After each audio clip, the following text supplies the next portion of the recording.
Welcome on the channel. Today I will show you how you can make a meme without any app on your Android device. So we have to start from opening the web browser and look for here for meme generator.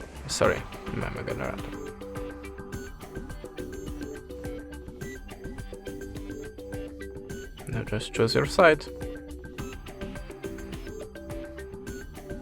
and upload new photo. We can upload it from the URL or from a gallery. Now add a permission and choose the files. Now go back and go to the images.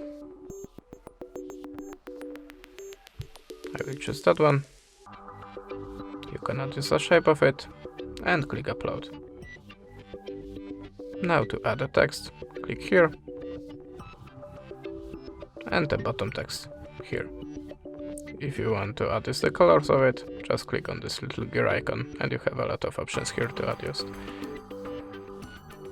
And that's it. Thanks for the watching, leave us a subscribe or a comment, and goodbye.